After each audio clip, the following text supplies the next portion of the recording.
Welcome to a second lesson on solving trig equations. This time we will be looking at how we can solve equations that involve trig identities. So in the last time we looked at solving trig equations, we just looked at solving equations that were very basic. So they just required some algebra like factoring or something. And this time we're going to, now that we've studied our identities, we're going to look at how do we incorporate our identities into solving more complicated equations.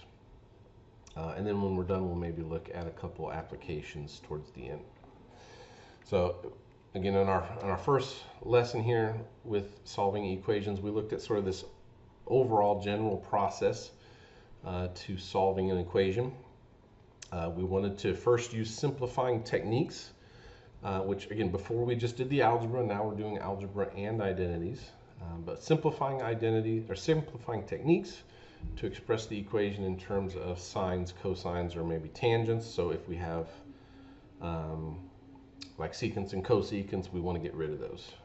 We want to, if we have combinations of sines and cosines, like a product or an addition, we need to isolate our equations so we have just sine of an angle, cosine of an angle, so we don't have complicated expressions. Once we're able to get it down to sine, cosine, or tangent, we want to express the solution for sine, cosine, or tangent within just one period. And so again, we talked about the period for sine and cosine was 0 to 2 pi. And for tangent, you could kind of talk about it either between negative pi over 2 and positive pi over 2, which if you do an inverse tangent with your calculator, that's what you're going to end up with. Or if it's a unit circle value, we can just jump straight to the 0 to 2 pi period. So just kind of, tangent's a little trickier, just depends on what you're dealing with.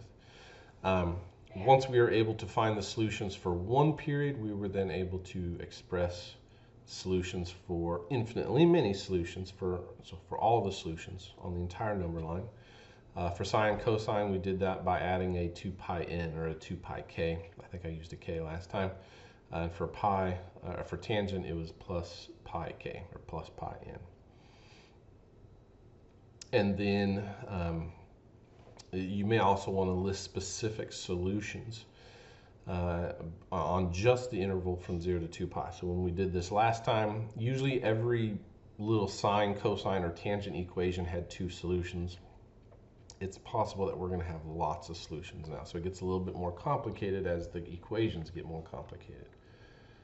All right, so let's go ahead and just look through some examples.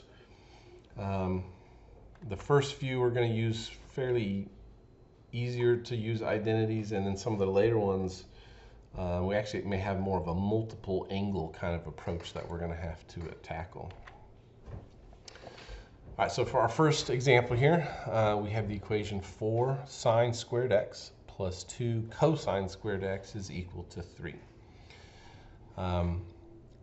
You kind of might look at this and maybe your first gut reaction might be to factor, kind of like we did before, but there's really nothing. I mean, I guess we could factor 2 out, but I don't want to mess with that now. The other thing that might leap out to you is that we have a sine squared and a cosine squared. And so even when we were simplifying identities or simplifying expressions, we really wanted to look at that as a Pythagorean identity. All right, so we know sine squared x plus cosine squared x is equal to 1.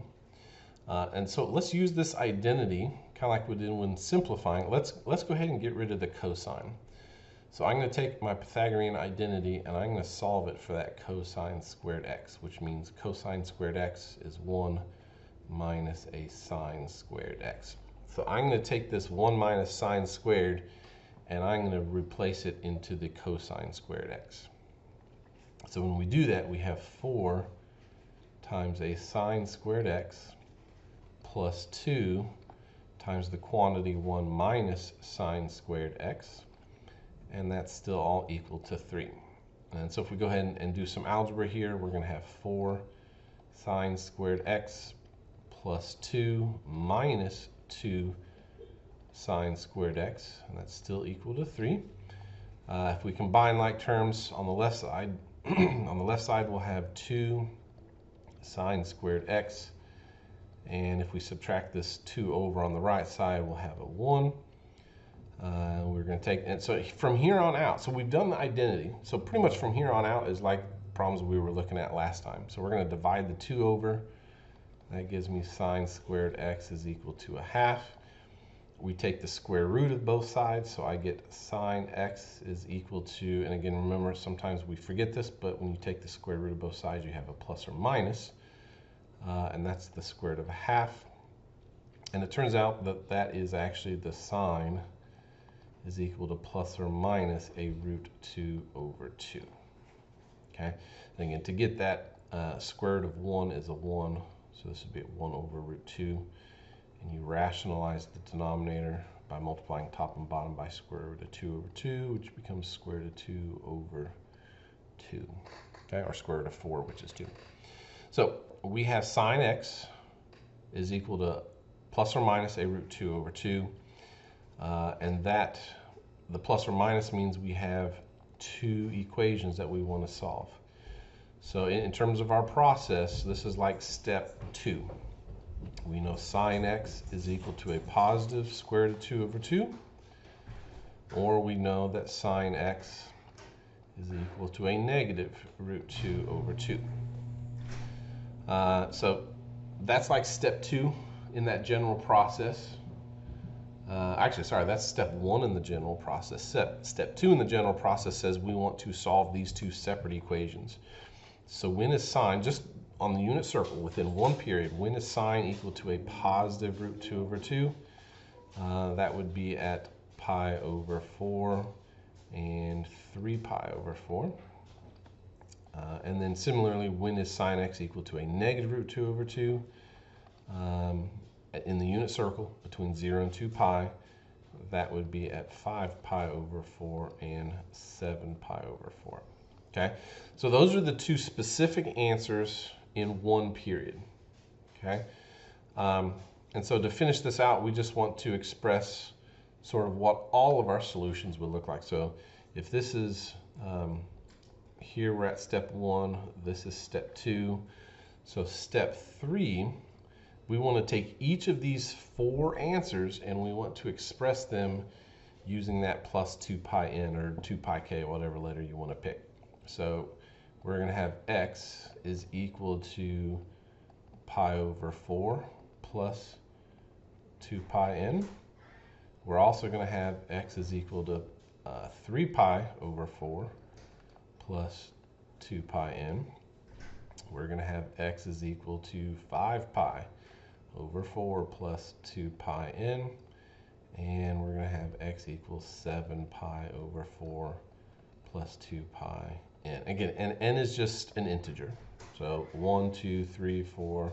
So it's just saying that we're going around and around the circle. Okay.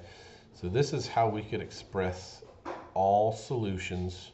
And again, that's from negative infinity to a positive infinity. Now, we talked about this again last time as well. We could actually simplify and sort of combine some of these, which if we looked at where all these solutions are, we have one at pi over 4, we have one at 3 pi over 4, another one at 5 pi over 4, and then another one at 7 pi over 4. And if you look at the distance between all of these, from here to here, that is a distance of 2 pi over 4, which is the same as the distance from 3 to 5, and from 5 to 7, and then from 7 back up to 9 pi over 4. So each of these has a distance of 2 pi over 4 from the next one, which simplifies to pi over 2. So I could take all 4 of these answers and express it simply as one, where we start at pi over 4, plus, so instead of doing a full loop around the circle, so if I did the plus 2 pi, that would say start at pi over 4 and go all the way around the circle and start at the same, end at the same place. But I don't have to do that. I only have to go to the next one. So I only have to do pi over 4 plus pi over 2 times n.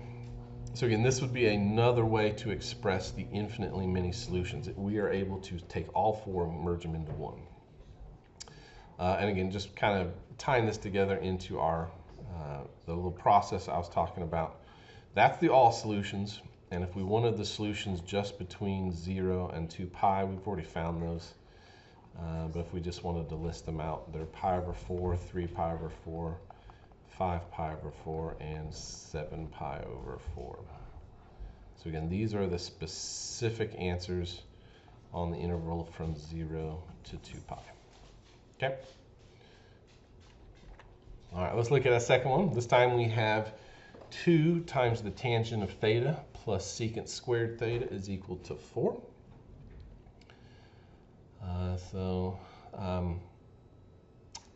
There's not, again, we could try, our first step is to do algebra, and there's different things we could try.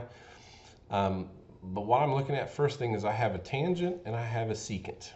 And again, this is one of our Pythagorean identities. I know that tangent squared theta plus 1 has to equal secant squared theta.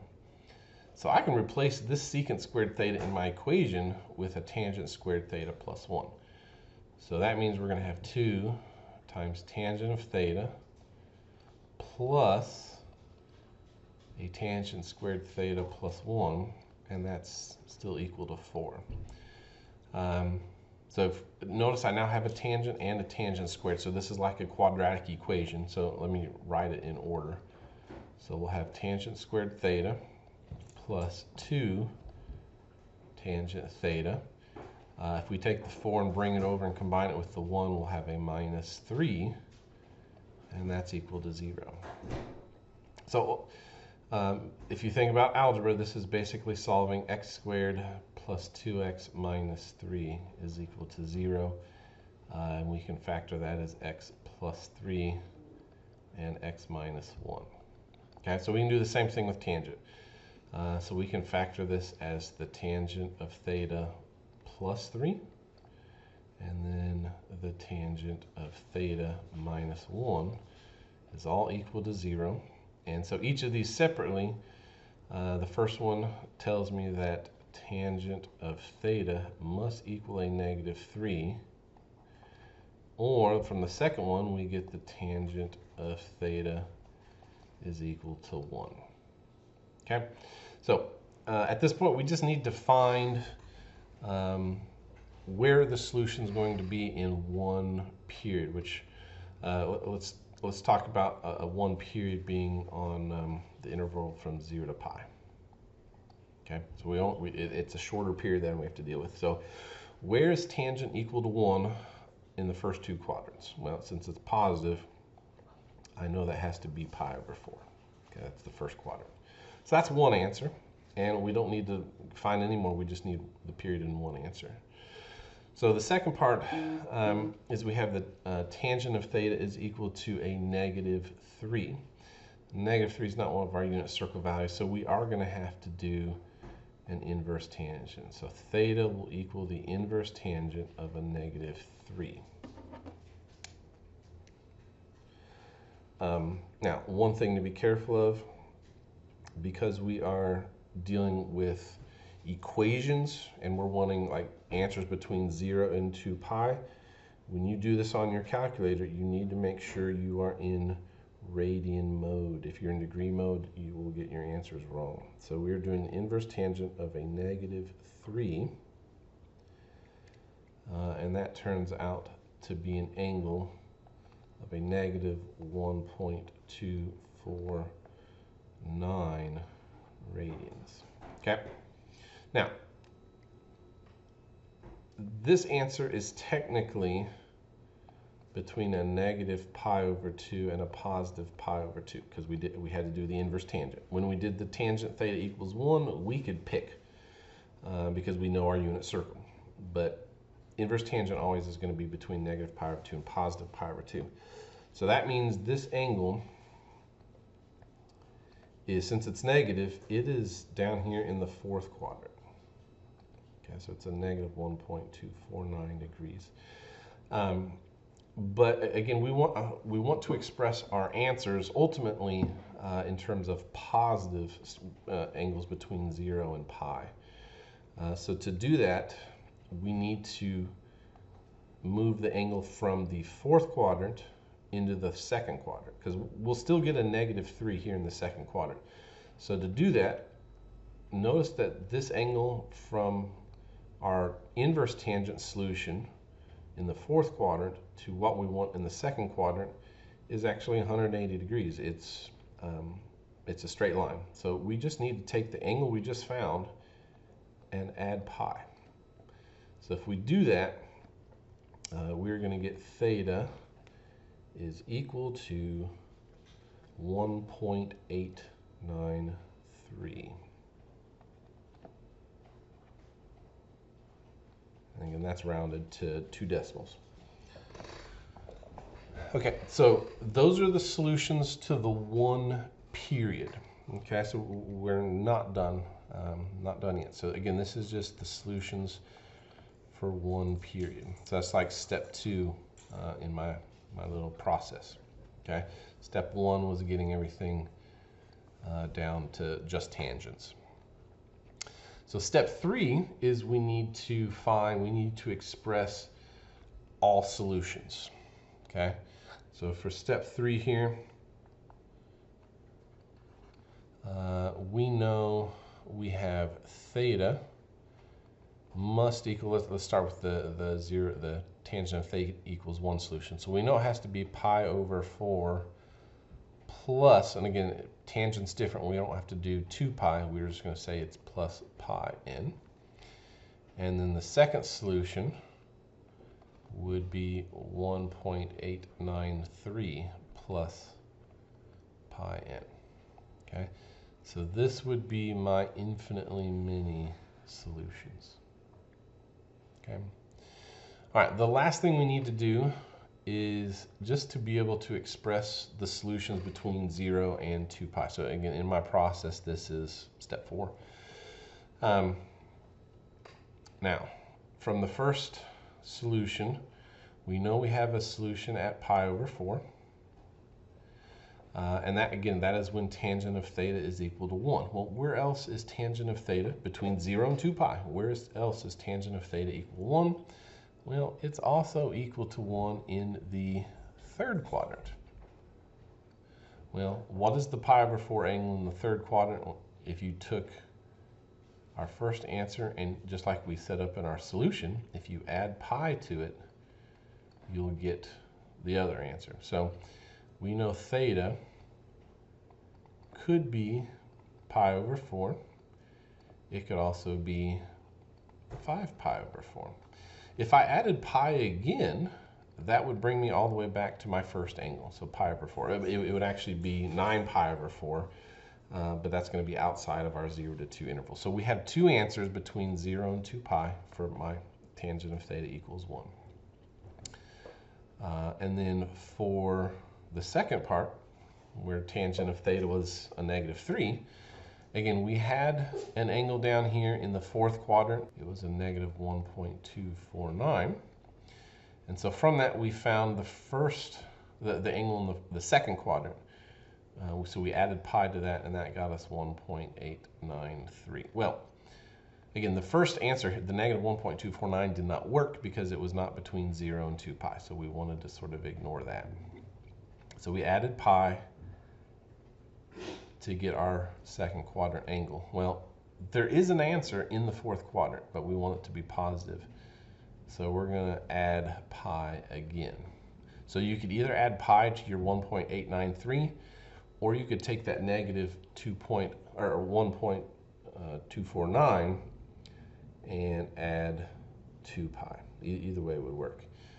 But in the end, we get that would be an angle of 5.034. So listing out our solutions, we know we have one at pi over 4. We know we have one at 5 pi over 4. We also have one at 1.893 and a fourth one at 5.034. So again, these are the 4 solutions that we end up with on the interval from 0 to 2 pi.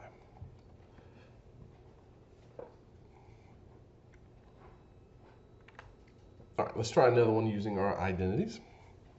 So we have the sine of x is equal to the cosine of 2x. So the first thing we should observe here is this 2x. So that means we're going to want to use a double angle identity.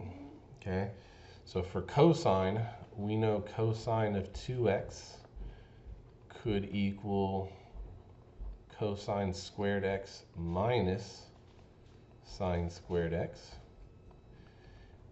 It could equal 2 cosine squared x minus 1.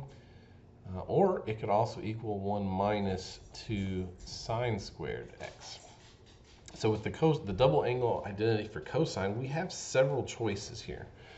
And we want to pick whichever one is hopefully the easiest to work with. So since we already have a sine, it would not make sense for us to convert this to one of the identities using the cosine, because we're going to have to do a Pythagorean identity to get rid of the cosine. So let's use this third option.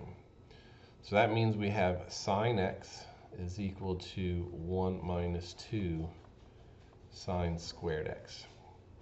Again, if you kind of recognize this, this is going to be a quadratic equation. So at this point, we've done the identities. It's just algebra and simplifying. So if we move everything over to the left side, we're going to have 2 sine squared x plus sine x minus 1, and that will equal 0. We can factor this. Again, if you could rewrite this as just an algebraic equation, but it's going to factor as 2 sine x minus 1 times a sine x plus 1, and that's all equal to 0. And so that's going to give me two factors. So we're going to have sine x is equal to 1/2, or we're going to have sine x is equal to a negative 1. So again, here's step 1 in our process. You don't need to keep track of the steps if you don't want. I'm just trying to kind of help you kind of follow along. But so we've taken some identities, we've done some algebra and gotten it down to where we have 2 simple trig equations. So the next step is to figure out the solutions. And again, these are nice unit circle values, so it's pretty easy to do. So when is sine equal to 1/2? It's equal to 1/2 at pi over 6 and 5 pi over 6. And when is sine equal to a negative 1? That only happens once, so it'll be nice we only have 3 answers this time. Sine is equal to a negative 1 at 3 pi over 2. Okay, so that's step 2. Step 3 would be to list the infinitely many solutions. So again, just take each one of these and we're going to add up plus 2 pi. So pi over 6 plus 2 pi n, x is going to be 5 pi over 6 plus 2 pi n, and then x is equal to 3 pi over 2 plus 2 pi n. So again, that would be the infinitely many solutions. Just to check on this one, is it possible to combine these together in any way? It may not be as obvious. So we have a pi over 6. We have a 5 pi over 6. And then we have, down at the bottom, we have a 3 pi over 2. So how far is it from pi over 6 to 5 pi over 6? So from here to here is a distance of 4 pi over 6, which turns out to be 2 pi over 3.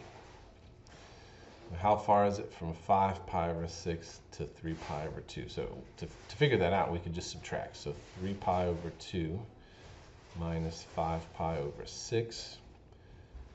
That would be 9 pi over 6 minus 5 pi over 6. So you need a common denominator, which is 4 pi over 6 or 2 pi over 3. It's actually the same distance. And how far is it from 3 pi over 2 back up to that pi over 6? Well, pi over 6 is the same thing. If we think about rotating, continuing to rotate counterclockwise, pi over 6 is the same thing as 13 pi over 6. It's coterminal to that. So coterminal to it. And so if we did 13 pi over 6 minus 3 pi over 2, again, that's 13 pi over 6 minus 9 pi over 6. That does turn out to be another 4 pi over 6, or 2 pi over 3.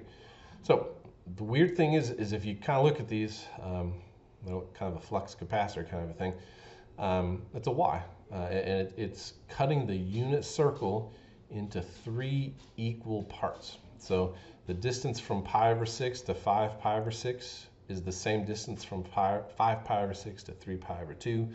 It's the same distance from the 3 pi over 2 to back to where the pi over 6 angle is located. It's coterminal angle. So all 3 of these are equally spaced. So we could take all 3 answers here if we want. You don't have to do this, but if you wanted, you could express this all as a single solution of pi over 6, because that's the first one, plus the spacing, which would be 2 pi over 3 times n. So that's another way that we could express the infinitely many solutions. And then the last part, again, we've already done this. We'll just say this is over here. This is step number 4 as well. We have all 3 of our answers between 0 and 2 pi. All right, so let's change things up a little bit. What if the equations have more complicated stuff on the inside? We kind of saw that with the last one using a double angle identity. So what if we had sine of 4 theta minus a half was equal to 0? Okay.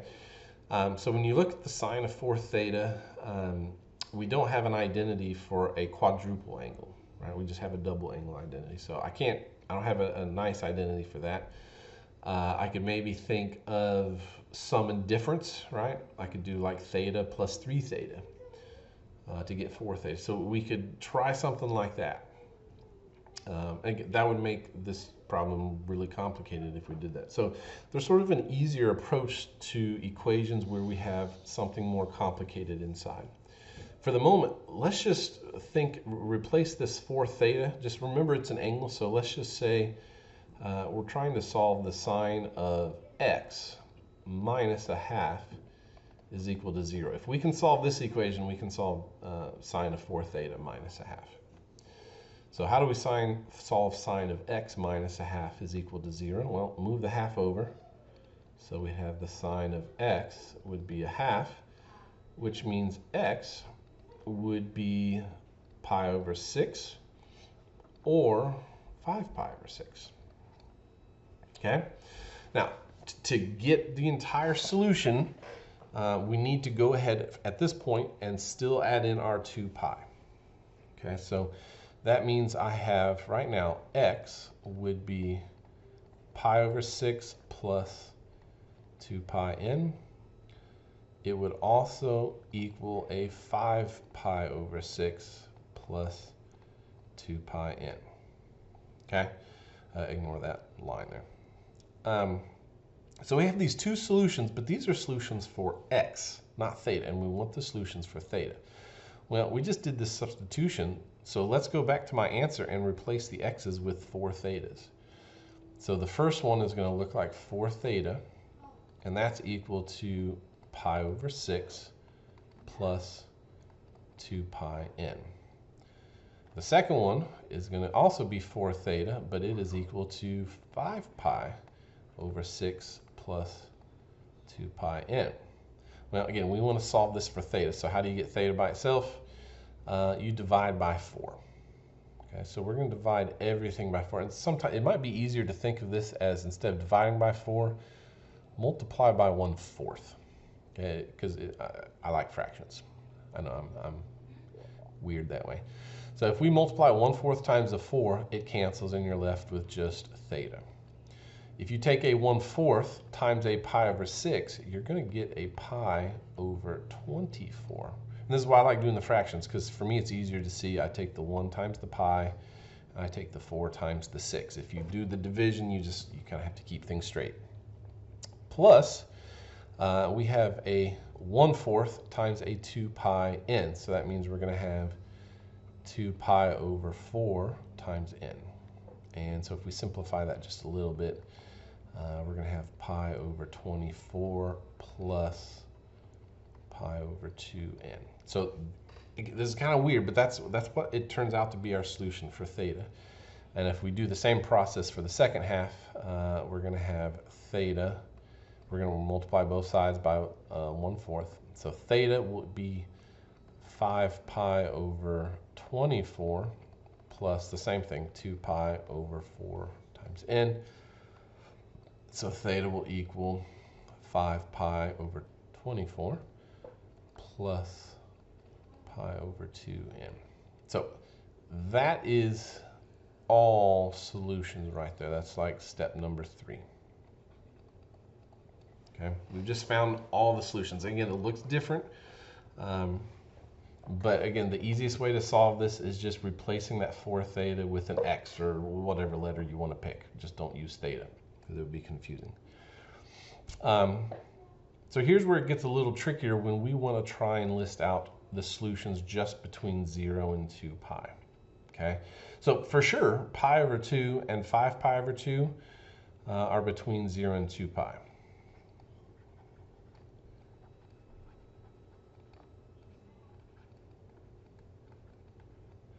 Okay, so how do we find all the solutions between 0 and 2 pi? And again, we already know pi over 24 and 5 pi over 24 fit the bill, right? They are within that interval. But there could be more. So let's see if there are. And that's where this n, the pi over 2 times n, is going to come into play. So our original solution, so the pi over 24 and the 5 pi over 24, these occur when n is equal to 0. All right, if n is 0, you take off that part of the answer and you're just left with the pi over 24 and the 5 pi over 24. So what if n is not 0? So what if n is a -1? So that means we would have pi over 24 minus pi over 2. You have to do a common denominator, so we have pi over 24 minus 12 pi over 24, and that's going to be a -11 pi over 24. If you do the same thing with 5 pi over 24 minus a pi over 2, you're going to get a -7 pi over 24. So is a -11 pi over 24 and a -7 pi over 24, are those between 0 and 2 pi? No. So we can ignore. We don't need to list those. Okay. And if you tried any other negative number, you're going to end up with, in this case, you're going to end up with something that's negative. So we don't need to do that. Again, we already know for n equals 0, we're going to get pi over 24, and we're going to get 5 pi over 24. So what if we tried n was equal to a +1? So that means we have pi over 24 plus pi over 2, which will equal pi over 24 plus 12 pi over 24. We need a common denominator, and that's going to be 13 pi over 24. And if we do the same thing for the 5 pi over 24 plus pi over 2, that's 5 pi over 24 plus a 12 pi over 24. That is going to be 17 pi over 24. Okay, so these two answers, 13 pi over 24 and 17 pi over 24, they are both positive, so they are at least hopefully in this interval. Are they less than 2 pi? Okay, well, remember 2 pi is 2 pi over 1, which means it would be 48 pi over 24. Okay, so I can keep doing this process of doing n equals 0, n equals 1, n equals 2, n equals 3, and I can keep going until I pass 48 pi over 24. Okay, now this can take a lot of work and be kind of tedious, but there is sort of a shortcut. If I looked at the first solution for the pi over 24, So we had pi over 24. We then had 13 pi over 24. So notice these are just a distance of 12 pi away from each other. So if I were to, and we're just going to keep adding pi over 2. So let's just add another 12. If we added another 12, that's going to give us 25 pi over 24. If I did it again, that's going to give me 37 pi over 24. If I did it again, that would give me 49. But 49 is bigger than the 48 pi. So I don't need to keep going, right? We'll stop here because if I kept going, I would go outside of my interval. So we'll just stop. Okay, let's do the same thing with the 5 pi over 24. So 5 pi over 24. The next one was 17 pi over 24. And again, notice from 5 to 17, that's a distance of 12, right? If you subtract those, you get 12 pi. So I'm just going to keep adding a 12. So 17 plus 12 would be 29 pi over 24.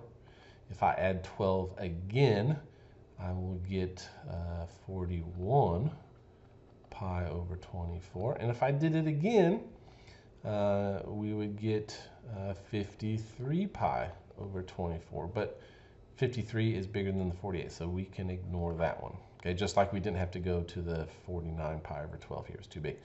So here we go. These 8 values represent theta on the interval from 0 to 2 pi. Okay, it's a lot harder. So this is a lot harder than what we saw in the previous examples. When we have a more complicated expression inside your sine or cosine or tangent, you can potentially have a lot more answers in your solution. Okay, let's try a few more of these before we're all done.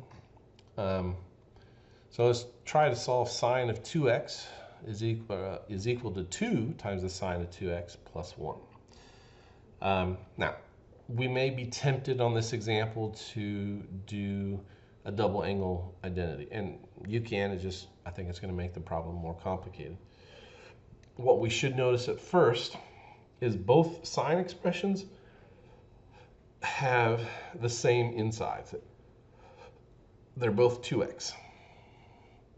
So that means they're like terms and we can combine them. So if I take this 2 sine of 2x on the right side and subtract it over, so 2 minus a 1. So it's going to be a negative sine of 2x on the left side, and then we're just left with the 1 on the right side. And if we divide that negative over, we'll have the sine of 2x is equal to a negative 1.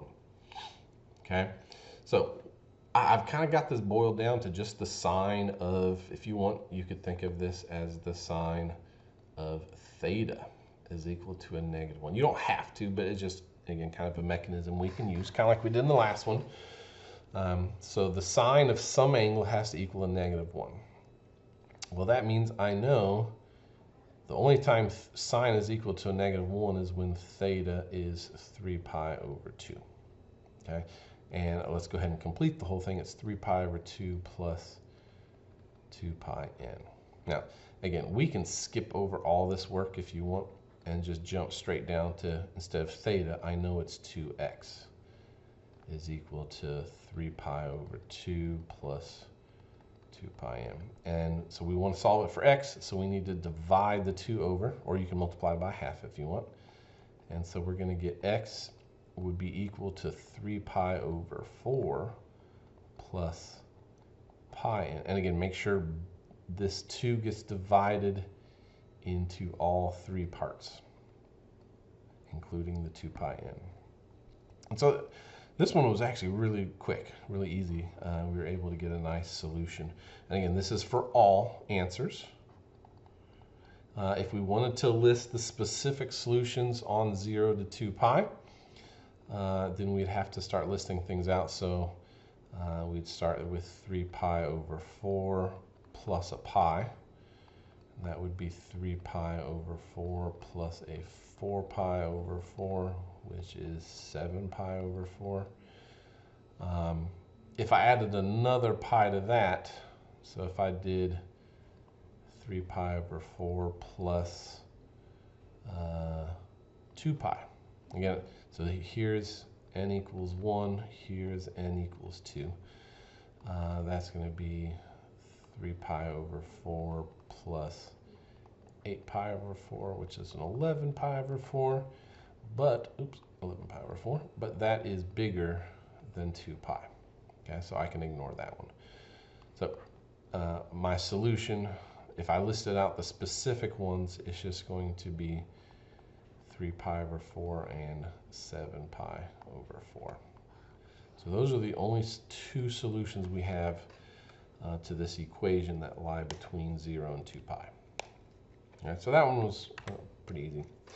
Let's try another one. We have 2 times the cosine of theta over 2 plus the square root of 2 is equal to 0. So let's go ahead and we only have one single cosine term. You may be tempted, since you see this theta over 2, you might think half angle identity, which you could do. I think it would make the problem a little bit more complicated though. So let's do kind of the same thing. Let's isolate the cosine and then work with what's inside. So to isolate the cosine, we're going to subtract the square root of 2 over. So we get 2 times the cosine of theta over 2 would be equal to a negative square root of 2. We then divide the 2. So we have cosine of theta over 2 is equal to a negative root 2 over 2. So again, you could think of this as the cosine of x is equal to root 2 over 2, negative root 2 over 2. Excuse me. So you can think of it as x, or you can just skip over that. When is cosine equal to a negative root 2 over 2? Well, we know that happens at 3 pi over 4. And again, that's going to be 3 pi over 4 plus 2 pi n. And we also know it's going to happen again at 5 pi over 4. So again, cosine is negative in the second and third quadrant. All right, and again, it's not x that we're solving for, it's theta that we want to solve for. So that really means we have theta over 2 is equal to 3 pi over 4 plus 2 pi n. Or we could also have theta over 2 is equal to 5 pi over 4 plus 2 pi n. So to get theta by itself, instead of dividing both sides, we're actually going to multiply both sides by 2. We're going to do that everywhere. So that's going to give us theta is equal to 3 pi over 2 plus, and remember the 2 has to multiply it to every term, so it's going to be plus a 4 pi n. And it's also, if we do the second one, it's going to be 5 pi over 2 plus a 4 pi n. Okay, so we come up with two solutions and they're plus this weird 4 pi n. Okay, now you might actually be able to combine these together. You may not. I don't think we are going to be able to because of the 4 pi n, but you could try to see if it would work. But I think if you try to combine these into single expressions, you would get possible values that would not be solutions. So we're just going to leave it like that. And again, this is the infinitely many solutions. That's what we're trying to find. And again, just if we wanted to list answers between 0 and 2 pi, this one actually turns out really nice. We know 3 pi over 2 is between 0 and 2 pi. If I added a 4 pi to that, it's going to get too big. It's bigger than, if you're adding something more than 2 pi, it's going to be beyond 2 pi. So that's going to be too big. 5 pi over 2 is already bigger than 2 pi. And if you add something bigger than 2 pi to that, the result is still going to be too big. So we only have actually one solution for this between 0 and 2 pi. Okay, so that's kind of a nice one and simplified out pretty nicely for us. All right, let's try another one here. So we want to determine all the solutions to 2 times the cosine of theta times the cosine of 2 theta. And that's equal to 1 plus 2 sine of theta times the sine of 2 theta.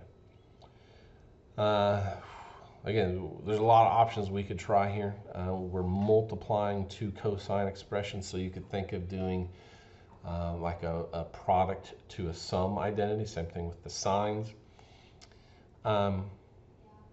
But also notice we have a cosine of theta and 2 theta together, and we have a sine of theta and 2 theta together. So these expressions kind of match one another.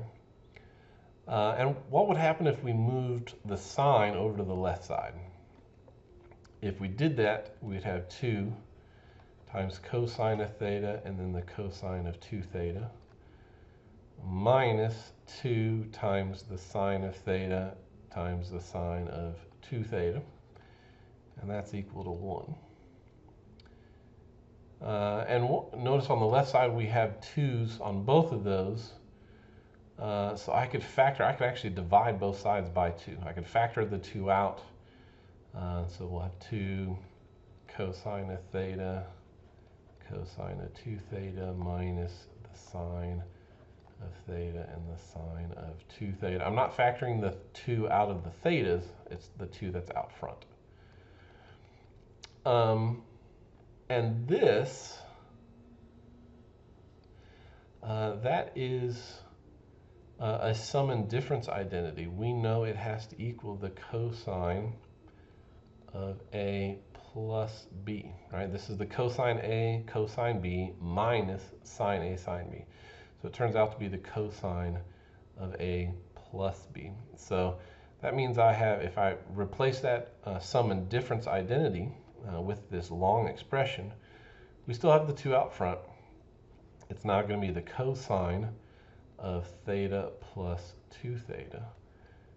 That's still equal to 1, which means if we divide the 2 over and then combine the inside, we're going to have the cosine of 3 theta is equal to a half.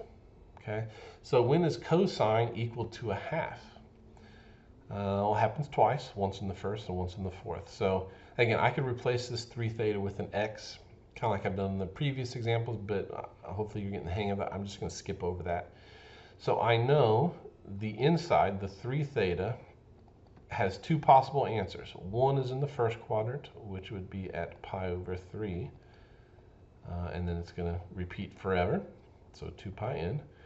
Or when else does it happen? It happens in the fourth quadrant, which would be 5 pi over 3 plus 2 pi n. And we want to solve just for theta. So theta, we divide everything by 3. It's going to be pi over 9 plus 2 pi over 3n. It would also be 5 pi over 9 plus 2 pi over 3n. And again, you could try and see if they'll combine together into a single expression, but I don't think they will here. Okay, so that is the infinitely many solutions to this original equation. Okay, the last thing, if you really wanted, is we could figure out what would be all the solutions on 0 to 2 pi.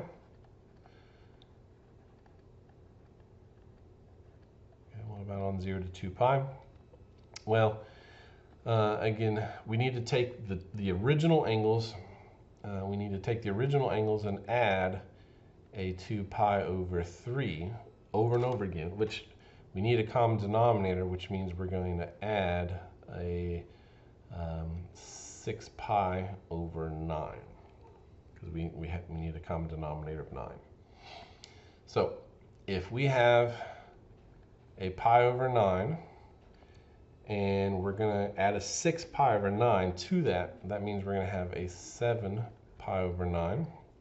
We do it again, we're going to have a 13 pi over 9. We do it again, we're going to have a 19 pi over 9. Whoops. But 19 pi over 9 is bigger than 2 pi. Okay, 2 pi would be 18 pi over 9. So we can ignore that one. If we do the same thing with the other one, we have 5 pi over 9 plus a 6, so that gives us an 11 pi over 9, and then a 17 pi over 9, and then a 23 pi over 9, but that's also too big, so we're going to have 6 solutions here. Okay, we have 6 solutions of angles between 0 and 2 pi that would all satisfy this original equation. Just in terms of problems on homework or tests and stuff like that, or in the lab manual, pay attention to how the problem is worded. So in the examples I'm working with here, I'm just saying find all the solutions. So honestly, this would be where you could stop. Okay, you don't need to find the answers on 0 to 2 pi. But if the instructions said find all solutions and specific ones on 0 to 2 pi, then you have to do this as well. So just kind of pay attention to the instructions, and hopefully you'll be fine. All right, let's try one more of these and then we'll jump into some applications. So say we have the cosine of the quantity 4x minus pi over 4, and that's equal to square root of 2 over 2. Okay, just kind of like we did in the previous ones, I'm going to do the same thing here. Let's replace all the stuff inside and just think of it as theta.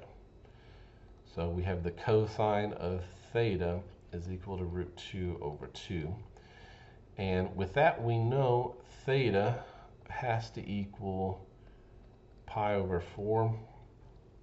We know it also has to equal 7 pi over 4. Okay, because those are the first and the fourth quadrant angles. And again, with each of those, we need to go ahead and do the plus 2 pi n. Okay. Now, that's theta. We need it to be x. So we're going to take each of these equations and replace the inside. So we have 4x minus pi over 4 has to equal pi over 4 plus 2 pi n.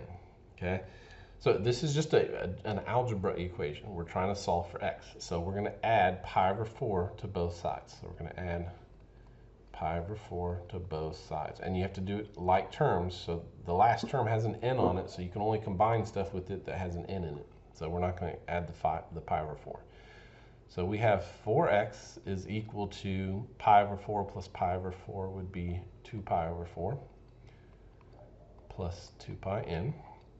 And you could reduce that. That would give you 4x is equal to pi over 2 plus 2 pi n. And then we need to solve for x, so divide that over, and we'll get pi over 8 plus pi over 2n. So that's one solution. If we need to do the second solution, that means we're going to have 4x minus pi over 4 will now equal 7 pi over 4 plus 2 pi n. So again, we're going to add the pi over 4 over. So that gives me 4x is equal to 8 pi over 4 plus 2 pi n. 8 pi over 4 is the same thing as 2 pi. And then we divide everything by 4, so x would equal pi over 2 plus pi over 2n. You could actually, if you wanted, just think of this as x is equal to pi over 2n, because it's adding it to itself. It's just this n here is different from that n here. If n was 0, you get pi over 2. Now you need n equals 1 to be pi over 2. But you don't need to worry too much about that. So what is our solution? We'll just list all solutions here. We know x must equal pi over 8 plus pi over 2n. It must also equal pi over 2 plus pi over 2n. Okay. And again, we could list out the specific solutions, but we'll just stop with all solutions here.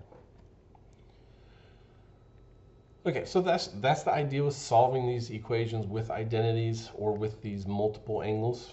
Let's just go ahead and look through a couple applications. So with the first one, we're talking about a pendulum swinging back and forth. And so its position either to the left or to the right of where it would be at rest, we can express it as the function s of t equals 4 times the cosine of pi t, and t is in seconds. So the first question we want to think about is, when is the pendulum hanging straight down? So again, so the idea here is we have maybe the ceiling or something like that, and we have a pendulum, so it's just like a string with a weight at the bottom, okay?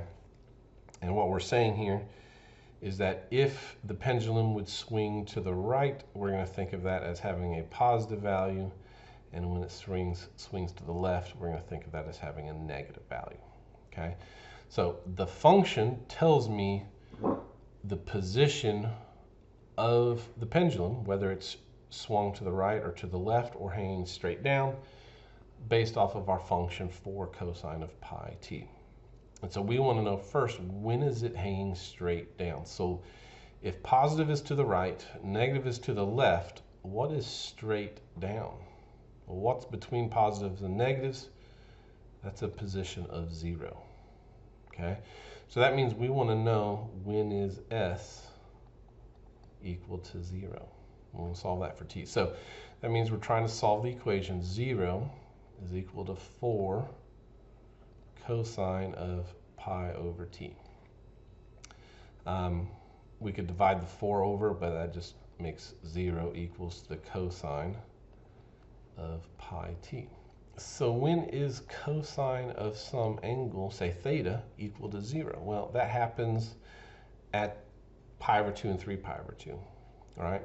So that means we have pi times t is equal to 3 pi, or we can just say pi over 2 plus 2 pi n, or we get the other one, so there's pi t is equal to 3 pi over 2 plus 2 pi n. So in order to solve this, we need to divide the pi through all the terms. So if we divide everything by pi,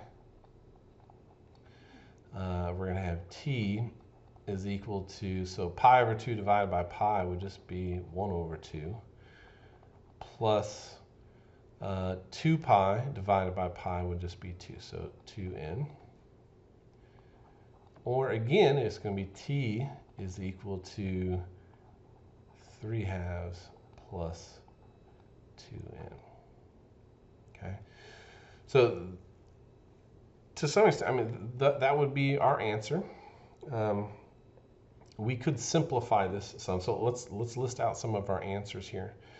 So I know it's going to happen at a ½ second, and if I add 2 seconds to that, 2 seconds would be 4 halves. So it's going to happen at 5 halves, and then it's going to happen at 9 halves, and then 13 halves, and so forth. So it's going to keep going in that order.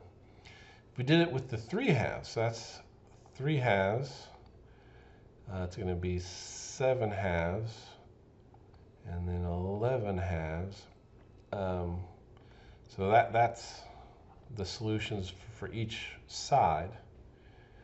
If I mix these together, that's ½ second, 1.5, 2.5, 3.5, 4.5, right? So we can keep going here. So really what we're looking at is time equals a ½ second is the starting point, plus each second. Okay, and that was kind of harder to get to maybe. We listed out the first few solutions for the 1/2 plus 2n. We could list out the first few solutions for the 3 halves plus 2 halves n. And then we can kind of see that it actually happens at every ½ second, basically, is what we're looking at. So starting at a half and 3 halves, you're going at 1 second away. So that's going to be at all the ½ second increments. Okay. So it takes, in essence, it's taking a full ½ second to swing from straight down out and come back to straight down, and then straight down the other direction all the way out back to straight down. So it's taking a full second to swing half of its path. So it's actually going to take 2 seconds to swing its full momentum. Swing through its full motion. All right, the second part is when will the pendulum be hanging 2 inches to the right? So again, we have our pendulum at rest. It would hang straight down, which is 0. It could go to the left, which is negative, and it could go to the right. In this case, we want it to go 2 inches to the right. So our pendulum is going to be actually hanging down over here. So it's the same thing. We're just going to plug in 2 in for S. So we have 2 is equal to 4 times the cosine of pi t, which means we have a half is equal to the cosine of pi t. And when is cosine equal to a half? Again, I could replace the pi t with theta, but we'll just leave this pi t. So cosine is equal to a half at pi over 3 plus 2 pi n, or it is equal to a half at 5 pi over 3 plus 2 pi n. So again, we got to go through everything and divide out our pi's. So t is going to equal 1/3 plus 2n, or t will equal 5/3 plus 2n. Can we combine those two together? 1/3 plus 2 would actually be 7/3. So it's not going to give us the 5/3 back. So in this case, we actually have to keep both solutions. Okay. So in actuality, what's probably happening? Well, what is our amplitude? Technically, this thing can swing all the way out to 4 inches. Right. Our amplitude here is 4. So it's swinging out here to 2 inches. It continues swinging out to 4. It comes back to the 2 inches, and it swings all the way over and comes back to 2 inches, and then it goes to 4, back to 2, swings left, swings right back to 2. So it's swinging this way and coming back, and then it's swinging this way and then coming back. And so we're hitting 2 inches twice. Once as it swings to the right, and one as it comes back and swings to the left. So it's hitting it once at the 1/3 second, and then once at the 5/3 seconds, and then it's 2 seconds in between. So again, it's kind of a weird thing, but just kind of understanding what our answers represent. All right, last example here. We're looking at someone's blood pressure, which is measured in millimeters of mercury after t seconds. And suppose it's modeled by the function p equals a -30 times the sine of 5 pi over 2 times the quantity of t minus 0.2. We should have extra parentheses in here. Close the parentheses plus 100 on the outside. So you should recognize this type of a function, okay? This 30 is the amplitude. The 5 pi over 2 gives us a period, or it's related to our period. The 0.2 would represent a phase shift, a horizontal shift, and the 100 is our vertical shift. So this is a type of function we've already looked at before. So when is the blood pressure at its median value? So the key with this idea of median value, you could think of median as when is it in the middle? Okay, well, remember our 100 here is the midline. So that 100 is the middle. Okay, it is the median value. So what this question is asking us is when is the blood pressure equal to 100?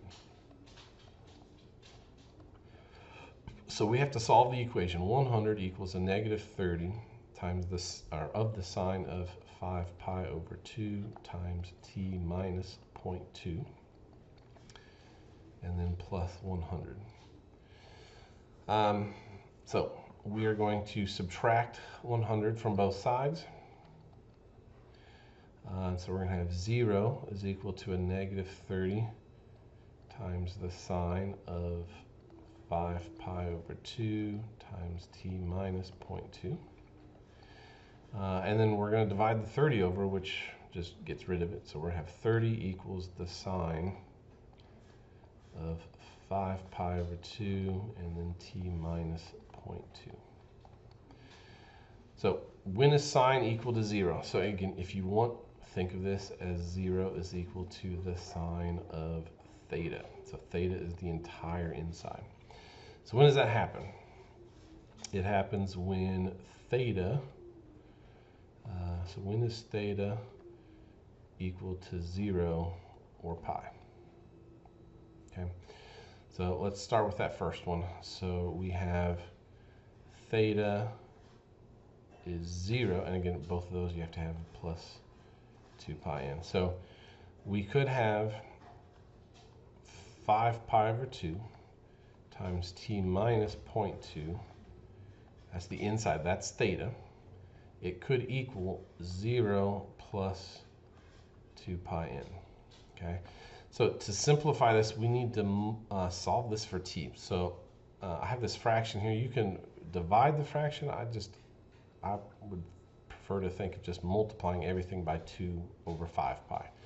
If you do that, it cancels out here and you're left with just 2 minus t minus 0.2. The 0 doesn't matter.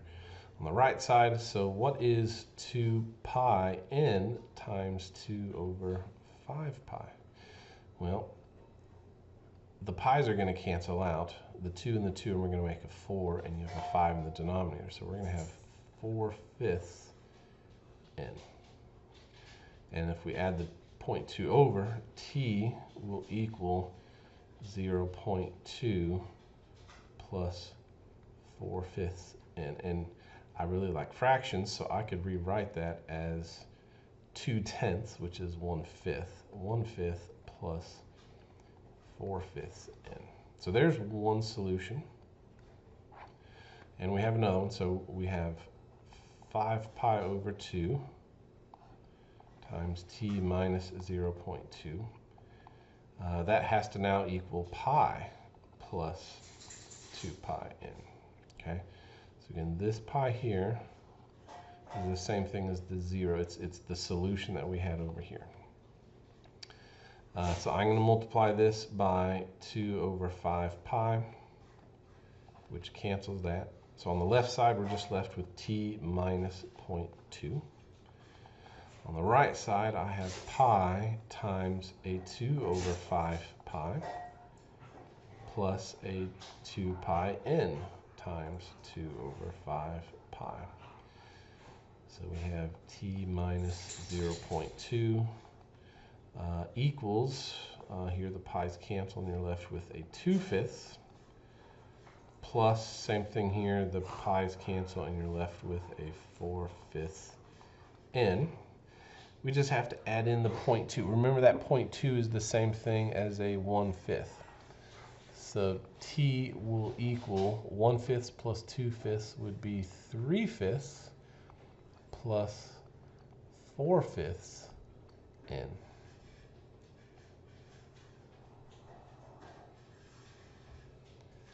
Now again, if we want, we could try to see if there's any way to merge these together. This one would give me 1/5 and then 5/5 and then 9/5 and so forth. This one would give me 3/5, 7/5, 11/5.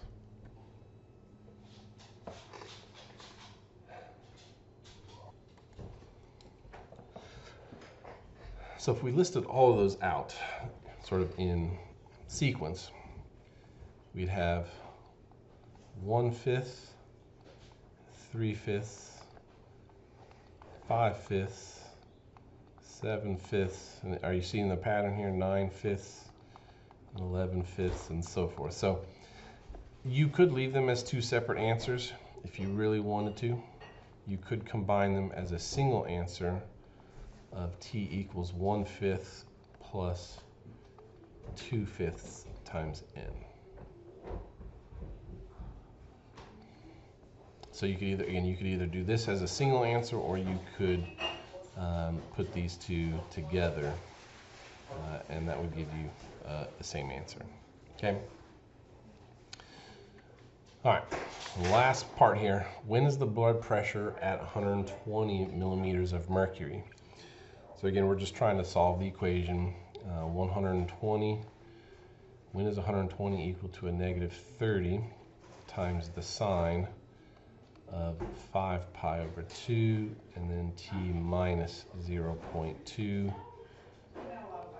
plus 100. So we're going to subtract 100 from both sides. That gives us 20 is equal to a negative 30 times the sine of, I'm just going to say theta. We're going to divide the negative 30 over, and so that's going to give me a negative 2/3 is equal to the sine of theta. 2/3 is not a unit circle answer, so that makes this one a little harder to work with. So we're going to have to do an inverse sine. So theta is going to be the inverse sine of a negative 2/3. So when we compute that on a calculator, we get a negative 0.73. Okay, and again, remember, this is only one solution.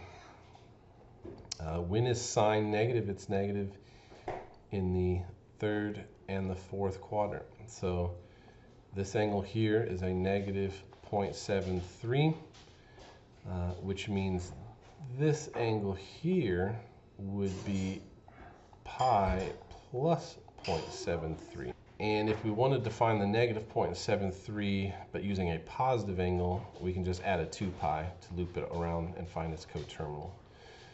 So that gives us two angles. So the first angle in the third quadrant will be 3.87, and then the second angle will be roughly 5.55. And again, both of those are going to have a plus 2 pi n on them. Okay, now we just solved for theta. Remember, we got to solve for t. So we need to take both of our thetas and solve for t. So we have 5 pi over 2 times t minus 0.2. And that would equal first 3.87 plus 2 pi n.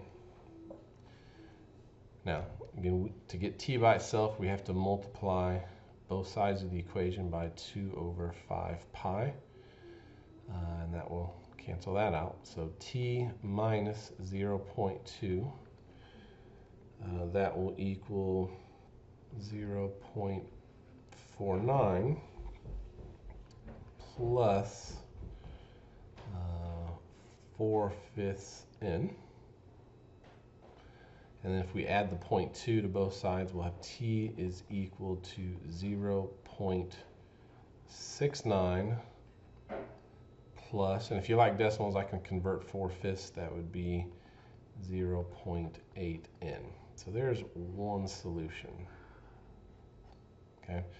If we do the same thing with the other answer, so we're going to have 5 pi over 2 and t minus 0.2.